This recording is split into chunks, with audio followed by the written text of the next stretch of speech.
I don't really have enough 1960s patterns to do the decade justice, but the ones I have some great details. I have quite a few children's patterns to round out my collection.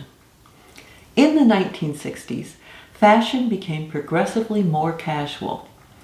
Though the feminine styles of the 50s continued into the early 60s, they moved towards a more youthful look as the decade progressed.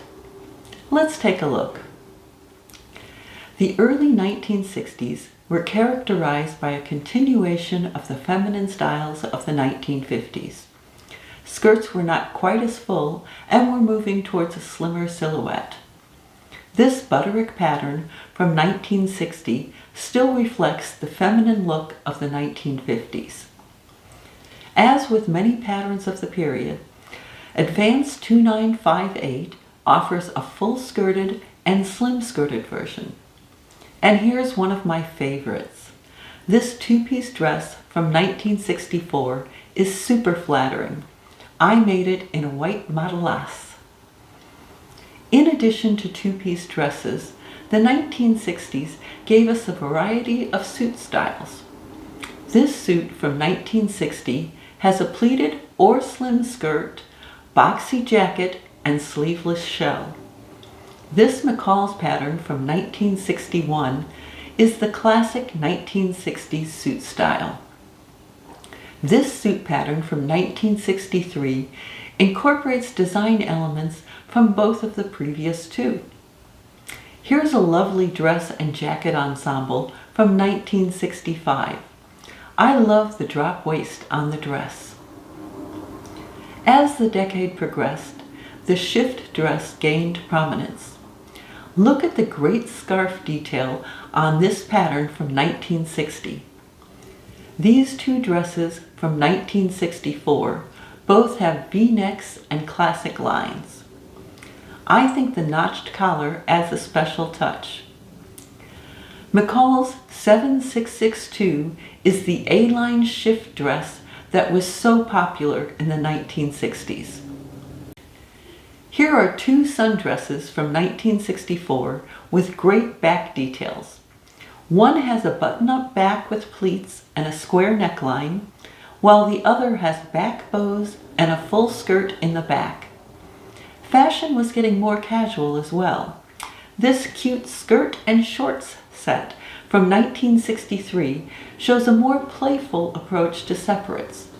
Muumuus were also big in the 1960s. This pattern from 1963 has 3 lengths as well as shorts to wear underneath. Towards the middle of the 1960s, there was a movement towards more youthful styles.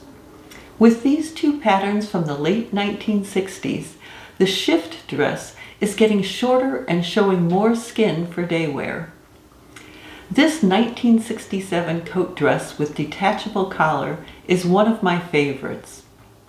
This teen dress from 1968 uses the new sizing.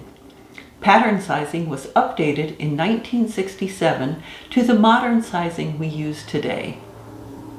Here's a really fun pattern from 1969 with scarf variations. And here are a couple of mail order patterns from 1968. They have simple lines, but great detailing. This mini dress from 1969 has a crossover front and great bell sleeves. Children's patterns of the time also followed the fashion of the times. This simple A-line dress has a Peter Pan collar, and this pattern contains transfers for appliques to give this simple dress a unique style. How cute are the contrast-lined inverted pleats on this pattern from 1966. This dress with a cape from 1968 is very stylish. You can see these details in adult patterns from this time as well. Here's an unusual pattern for both girls and boys. The styles were certainly androgynous.